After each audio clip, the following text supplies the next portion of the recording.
எல்லாத்துக்கும் வணக்கம். நான் உங்கள் டேவிட் அன்பு. இன்றைக்கி நம்ம இந்த வீடியோவில் ஒரு இன்ட்ரெஸ்டிங்கான ரொம்ப முக்கியமான டாபிக் பார்க்க போகிறோம். என்ன அப்படின்னா, இது வரைக்கும் நம்ம சென்டென்ஸ் ஸ்ட்ரக்சர்ஸ் எல்லாம் பார்த்துருப்போம். ஆனால் இன்றைக்கி நாம் பார்க்க போகிறது ஒன் வேர்ட் சப்ஸ்டியூஷன்ஸ்.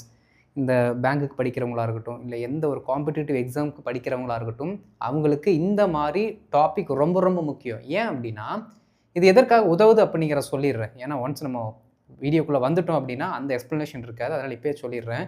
சில சமயங்களில் ஒரு சில வார்த்தைகளை நம்ம சொல்ல முடியாமல் நிறைய வார்த்தைகளை போட்டு என்ன பண்ணுவோம்னா, அந்த ஒத்த கான்செப்டை சொல்கிறதுக்கு ரொம்ப ரொம்ப ட்ரை பண்ணுவோம். சில சமயங்கள் அதை சொல்கிறதுக்கும் நம்மளுக்கு வார்த்தைகள் வராது. அப்போது அந்த ஒரே ஒரு வார்த்தைக்காக நம்ம அத்தனை வார்த்தைகளை யூஸ் பண்ணுறதுக்கு பதிலாக டைரெக்டாக அதற்குன்னு இருக்க ஒரு வார்த்தையை அப்படியே நெத்தி போட்டு அடித்த மாதிரி சொல்லிட்டு போயிட்டே இருக்கலாம். அதுக்கு தான் இந்த கான்செப்டே இருக்குது, ஒன் வேர்ட் சப்ஸ்டியூஷன் அப்படின்ட்டு. சரிங்களா? நிறைய வார்த்தைகள் நீங்கள் தெரிஞ்சு வச்சுக்கணும். வெக்காபுலரி ரொம்ப ரொம்ப முக்கியங்க உங்களோட லாங்குவேஜுக்கு. Because your language and your communication skills can be measured only through your vocabulary. So please develop your vocabulary. நல்லா என்ரிச் பண்ணுங்கள் உங்கள் vocabulary. சரிங்களா? ஸோ இன்றைக்கி ஒரு முக்கியமான ஒரு சில vocabulary நான் சொல்லிக் கொடுக்க இந்த ஒன் வேர்ட் சப்ஸ்டியூஷனில். இது ஒரு சீரீஸாக வரும். எப்போல்லாம் வருதோ முடிஞ்ச அளவுக்கு ப்ராக்டிஸ் பண்ணுங்கள். முடிஞ்ச அளவுக்கு திருப்பி திருப்பி பாருங்கள். அப்போ தான் மைண்டுக்குள்ளே இருக்கும். அதை இம்ப்ளிமெண்ட் பண்ணுங்கள். அப்போ தான் மறக்காது. சரிங்களா?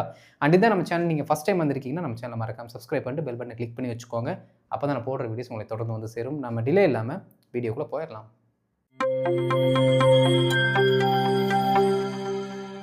இப்போ ஒரு சில வார்த்தையை நம்ம பார்க்கலாம். நல்லா கவனிக்கணும் ஃப்ரெண்ட்ஸ். இந்த சின்ன வார்த்தைகளாக இருந்தாலும் அதை எப்படி எக்ஸ்பிளைன் பண்ணுறாங்க, அதோட டீட்டெயில் எப்படி கொடுக்குறாங்க அப்படிங்கிறத நம்ம இந்த பக்கம் கொடுத்துருக்கோம். இதையும் நீங்கள் தெரிஞ்சுக்கணும். அப்போ தான் ஒரு சென்டென்ஸ் எப்படி ஃபார்ம் ஆகுது, ஒரு பர்டிகுலர் பர்சனை பற்றி எப்படி எக்ஸ்பிளைன் பண்ண முடியுது அப்படிங்கிறத நீங்கள் கற்றுக்க முடியும். சரிங்களா? என்னதான் நம்ம இதை சிம்பிளாக எஃபெக்டிவாக சொன்னாலும் ஒரு விஷயத்தை எக்ஸ்பிளைன் பண்ணுறதுக்கு தெரியணும் அப்படின்னா இதெல்லாம் நீங்கள் கற்றுக்கணும். இந்த மாதிரி சின்ன சின்னதாக சொல்லி சொல்லி பழகணும். சரிங்களா? பாருங்கள். One who doesn't believe in the existence of God. கடவுள் இருக்கிறார் அப்படிங்கிற நம்பாத ஒரு ஆளை நாம் என்னன்னு சொல்லுவோம்? ஏத்திஸ்ட் அப்படின்னு நம்ம சொல்லுவோம். கரெக்டுங்களா? ஏத்திஸ்ட். ஏத்திஸ்ட் அப்படின்னா கடவுள் நம்பிக்கை இல்லாதவர். கடவுள் இருக்கிறார் அப்படிங்கிறத நம்புறதே கிடையாது. One who doesn't believe in the existence of God. இதையும் நீங்கள் தெரிஞ்சு வச்சுக்கணும். நாம் இன்றைக்கி 2 வேலை செய்கிறோம். ஓகே, அடுத்து பாருங்கள். One who loves mankind a doer of good. மனுஷங்களை, இந்த மனித குலத்தை அந்த அளவுக்கு லவ் பண்ணுற ஒரு ஆள், எப்பயுமே நல்லது செய்கிற ஒரு ஆளை நம்ம என்னென்னு சொல்லலாம்? சிம்பிளாக ஒரே ஒரு வார்த்தையில் என்னென்னு சொல்லலாம்? Very good. எழுதுகிறேன் பாருங்கள். ஃபிலாந்த்ரோபிஸ்ட். ஓகே, ஃபிலாந்த்ரோபிஸ்ட் அப்படின்னு நம்ம சொல்லுவோம். ஃபிலாந்த்ரோபிஸ்ட் அப்படின்னா எப்பயுமே நல்லது செய்கிறவங்க, மனித குலத்தை அப்படி நேசிக்கிறவங்க அப்படின்னு அர்த்தம். ஓகே, ஃபிலாந்த்ரோபிஸ்ட். ரைட், அடுத்து பாருங்கள். ஒன் ஹூ ஹேட்ஸ் மேன்கைண்ட் அப்படின்னா ஃபிலாந்த்ரோபிஸ்ட் இருக்காரு பார்த்தீங்களா, அதுக்கு டோட்டல் ஆப்போசிட். மனித குலத்தை வெறுப்பவர், மனுஷங்களே ஆகாதுரா அப்படின்னு வெறுக்கிறவர். அவர் யார் அப்படின்னா மிசன்த்ரோப். மிசன்த்ரோப். ஓகே, அந்த மிஷன் இருக்கிற வார்த்தை இருக்குது பார்த்தீங்களா, அந்த சவுண்டை ஞாபகம் வச்சுக்கோங்க. மிசன்த்ரோப். மிசன்த்ரோப். மிசன்த்ரோப்னா மனுஷங்களை பிடிக்காத ஒரு ஆள். One cannot be corrected or reformed. இல்லை, இங்கே ஒன் ஹூன்னு போட்டால் தான் கரெக்டாக இருக்கும். பாருங்கள். One who cannot be corrected or reformed. திருத்தவே முடியாத ஒருத்தர் அப்படின்னு சொல்லுவோம் பார்த்தீங்களா, இவனால் திருத்தவே முடியாதுரா, என்ன பண்ணாலும் அவரே வந்தாலும் இவனெல்லாம் மாற்ற முடியாது அப்படின்னு சொல்லுவோம் பார்த்தீங்களா. அந்த மாதிரி இருக்கிற ஆட்களை நம்ம என்னென்னு சொல்லலாம்னா இன்கரிஜிபிள். ஓகே, என்கரேஜபிள் அப்படின்னு சொல்கிறோம்ல, அதே வார்த்தையை நீங்கள் என்னுக்கு பதிலாக இன்னுன்னு போட்டால் வேலை முடிஞ்சது. Incorrigible. Incorrigible. Okay. One too strong to be defeated. One too strong to be defeated. தோற்கடிக்கவே முடியாதவர், என்ன பண்ணாலும் அவர் தோற்கடிக்கவே முடியாது. Okay. Invincible. Invincible. Okay, invincible. Invisible மாதிரி இன்வின்சிபிள். அப்படி அந்த வார்த்தை ஞாபகம் வச்சுக்கிறது மூலமாக இந்த வார்த்தையை நீங்கள் ஞாபகம் வச்சுக்கணும். இன்விசிபிள், கண்ணுக்கு புலப்படாதவர். இன்வின்சிபிள். இன்வின்சிபிள் அப்படின்னா தோற்கடிக்க முடியாதவர். அடுத்து பாருங்கள். அதாவது எந்த விஷயம் நடந்தாலும் அந்த விஷயத்தோட பாசிட்டிவ் சைடை மட்டுமே பார்க்குறவர், நல்ல விஷயத்தை மட்டுமே பார்க்குறது. கெட்டதாக இருந்தாலும் நல்லதை மட்டும் பார்ப்பவர் என்னன்னு சொல்கிறோம் அப்படின்னா ஆப்டிமிஸ்ட் அப்படின்னு நம்ம சொல்கிறோம். Okay, optimist. சரிங்களா? அதற்கு ஆப்போசிட் பாருங்களேன். என்ன நடந்தாலும் அது கெட்டதாகவே தான் நினைப்பார். நல்லதே நடந்தாலும் அதை கெட்டதை மட்டும் பார்க்கக்கூடிய ஒருத்தர் இருப்பார் பார்த்தீங்களா. அந்த மாதிரி மனுஷங்களை நம்ம என்னென்னு சொல்லணும்னா பெசிமிஸ்ட் அப்படின்னு நம்ம சொல்கிறோம். பெசிமிஸ்ட். இதில் சில நேரங்கள் என்ன ஆகும் அப்படின்னா, ஆப்டிமிஸ்டாக பெசிமிஸ்டாக யாருக்கு என்ன வரும் மறந்து போயிடும். ஏன்னா ஒரே மாதிரி இருக்கிறதுனால. அப்போ எனக்காக நான் வச்சுருக்க ஒரு ட்ரிக்கை நான் உங்களுக்கு சொல்லிக் கொடுக்குறேன். நீங்கள் வேணும்னா அதை யூஸ் பண்ணிக்கோங்க. சரிங்களா? என்னென்னா, இந்த டார்க் அப்படிங்கிற வார்த்தை பாருங்கள். ஏன்னா அதில் தான் நான் ட்ரிக்கை வச்சுருக்கேன். இந்த நார்மலாகவே பேய் இருக்குது அப்படிங்கிற நம்புறவங்க என்ன தெரியுமா பிலீவ் பண்ணுவாங்க? பேய்னாலே நைட்டு தான் இருக்கும். நைட்டு காட்டு பக்கம் போனோம்னா பேயை பார்க்கலாம். இப்போ பேய் டார்க்கில் இருக்கும் அப்படின்னு சொல்லுவாங்க. பேய்க்கு பார்த்தீங்க அப்படின்னா தமிழ்லேருந்து இங்கிலீஷ் எழுதிங்கன்னா PEI அப்படின்னு வரும்.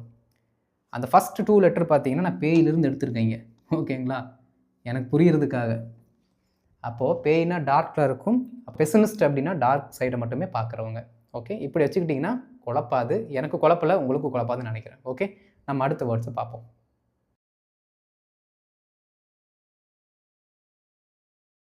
இப்போ அடுத்து பார்க்கலாம். One who has excessive self love. அதிகமாக தம் மேலே விருப்பத்தை வச்சுருக்கிறவர். எனக்கு தான் எல்லாமே எனக்கு எனக்கு எனக்கு அப்படின்னு இருப்பாங்க பார்த்தீங்களா? அந்த மாதிரி இருக்க செல்ஃப் லவ். ஓகே, அதை அதிகமாக வச்சுருக்கிறவர் நம்ம என்ன சொல்லலாம் அப்படின்னா, உங்களுக்கு தெரியும். ஆனால் இதுக்கு இது அர்த்தமானுங்கிறது கொஞ்சம் குழப்பமாக இருக்கும். பாருங்கள், நார்சிசிஸ்ட். இந்த வார்த்தையை உங்களுக்கு தெரியும், நார்சிசிஸ்ட் அப்படின்ட்டு. ஆனால் இதுக்கு இது அர்த்தம். Okay, self love. அது அளவு கடந்த செல்ஃப் லவ். சரிங்களா? One who dies for noble cause. அதே பாருங்கள், இவர் யார் அப்படின்னா ஒரு புனித நோக்கத்திற்காக உயிரையே கொடுக்குறவர். யார் அப்படின்னா மார்டர். Okay, mortar. மேக்ஸிமம் பார்த்தீங்கன்னா இவங்க கடவுளுக்காக உயிரை கொடுப்பாங்க. ஓகே, எடுத்துக்கொண்ட ஏதோ ஒரு புனித நோக்கத்திற்காக உயிரை கொடுத்தல். அதான் பாருங்கள், one who dies for noble cause. Okay, martyr. Martyr. Okay, one who is new to a profession. ஒரு புது ஆக்டிவிட்டியாக இருக்கட்டும், ஒரு புது தொழிலுக்காக இருக்கட்டும். கத்துக்குட்டின்னு சொல்கிறோம் பார்த்தீங்களா? கத்துக்குட்டி நம்ம நார்மலாக பிகினர்னு சொல்லுவோம். ஆனால் இந்த பர்டிகுலர் திங்கு நீங்கள் சொல்லணும் அப்படின்னா நாவிஸ் அப்படிங்கிற வார்த்தை நீங்கள் சொல்லுங்கள். Novice. Okay, one who is new to a profession or activity. யார்? Novice. One who displays excessive loyalty for a particular group. Okay, ஏதோ ஒரு தனிப்பட்ட குரூப்புக்கு பயங்கரமான சப்போர்ட். அதுவும் பார்த்தீங்கன்னா பாசிட்டிவெல்லாம் இருக்காது. தப்போ கெட்டதோ ஏதோ ஒன்று, ஆனால் அவங்களுக்கு அப்படி முட்டு கொடுப்பாங்க அப்படின்னு சொல்கிறோம் பார்த்தீங்களா? அந்த மாதிரி ஆட்கள் இவங்க. சரிங்களா? ரொம்ப சிம்பிள். இந்த வார்த்தை உங்களுக்கு தெரியும். எழுதுகிறேன் பாருங்கள்.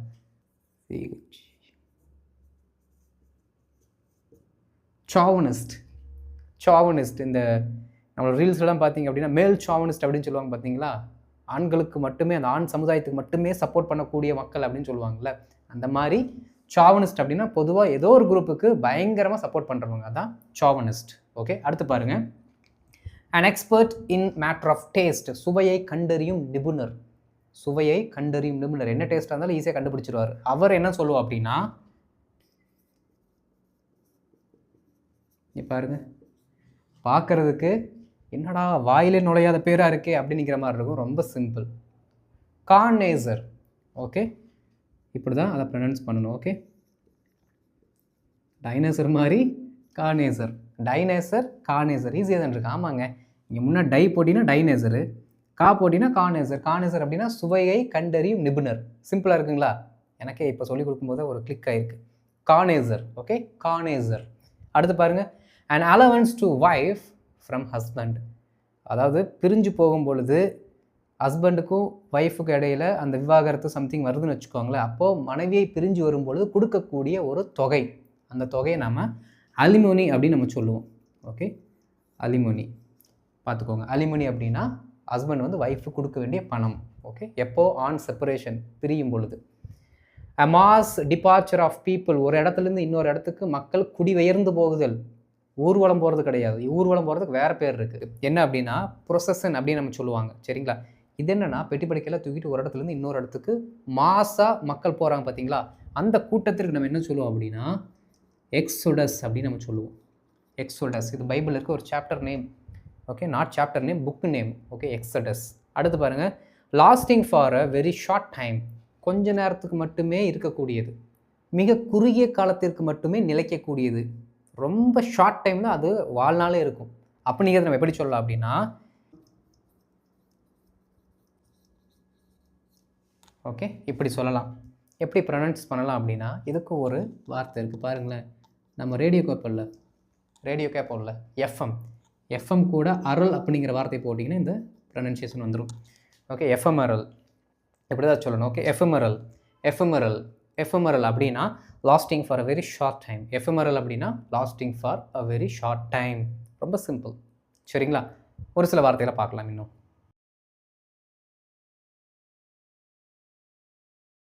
இப்போ அடுத்து ஒரு சில வார்த்தைகள் பாருங்கள். கேப்பபிள் ஆஃப் பீயிங் பிலீவ்டு, நம்ப தகுந்த. ஓகே, இதை நம்பலாம் அப்படின்னுங்கிற ஒரு சில விஷயம் இருக்கும் பார்த்தீங்களா, அந்த மாதிரி விஷயத்தை நம்ம என்னென்னு சொல்லலாம் அப்படின்னா credible அப்படின்னு நீங்கள் சொல்லலாம். ஓகே, credible அப்படின்னா நம்ப தகுந்த அப்படின்னுங்கிற மீனிங்கை கொடுக்கும். likely to decay quickly, டக்குன்னு சீக்கிரமாக கெட்டு போகிறது, சீக்கிரமாக கெட்டு போகிறது. இது எல்லாத்துக்குமே தெரிஞ்ச ஒரு வார்த்தை தான். ஆனால் இதுக்கு தான் யூஸ் பண்ணுறோமாங்கிறது ஒரு சில டவுட்டாக இருக்கும். என்னென்னு பாருங்கள், பெரிஷபிள்.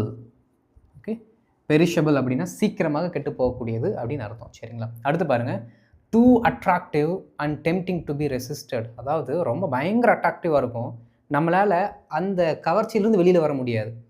இப்போ வேறு ஏதோ ஒரு மொபைல் வாங்கலான்னு கடைக்கு போவோம், அங்கே போனீங்கன்னு வச்சுக்கோங்களேன், ஒரு அட்ராக்ஷனால் நீங்கள் வாங்க போன மொபைல் விட்டுட்டு வேறு ஒன்று வாங்கிட்டு வந்துடுவீங்க. ஏன்னா டெம்டேஷன் அவ்வளோ இருக்கும். அந்த மாதிரி வார்த்தை நம்ம என்னென்னு சொல்லலாம் அப்படின்னா irresistible அப்படின்னா நம்ம எளிதில் டெம்ப்ட் ஆகக்கூடிய. ஓகே, ஒரு சில பொருட்கள்லாம் இருக்கும், அதை பார்த்து ஈஸியாக நம்ம என்ன ஆயிரும், டெம்ப்ட் ஆயிரும். அந்த மாதிரி இருக்கிறது எல்லாமே irresistible அப்படின்னு நம்ம சொல்லணும். impossible to harm or damage, அதாவது சேதமே படுத்த முடியாத ஒரு பொருள் என்னன்னா அதுக்கு ஒன்றுமே ஆகாதுடா அப்படின்னு சொல்கிறோம் பார்த்தீங்களா, ரொம்ப சிம்பிள்.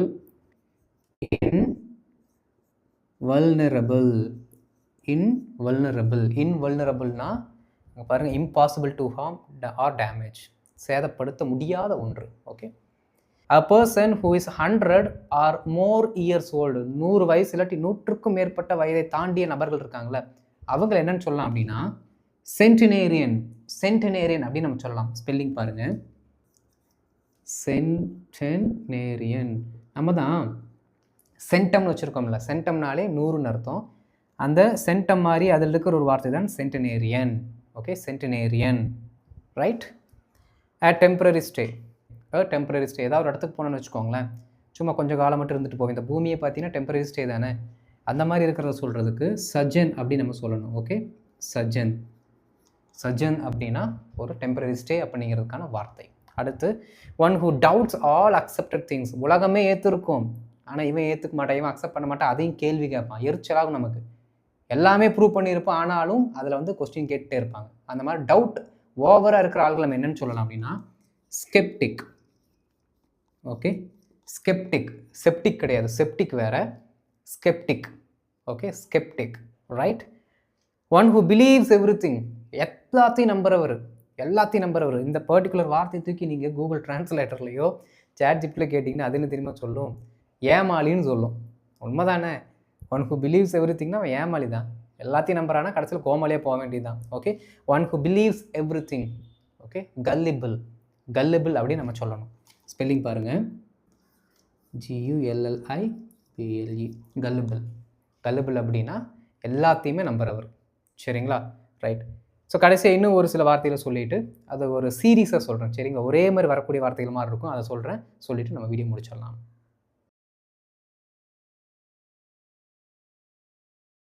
இப்போ நாம் பார்க்க போகிறது பார்த்திங்கன்னா த கில்லிங் ஆஃப் பீப்புள்.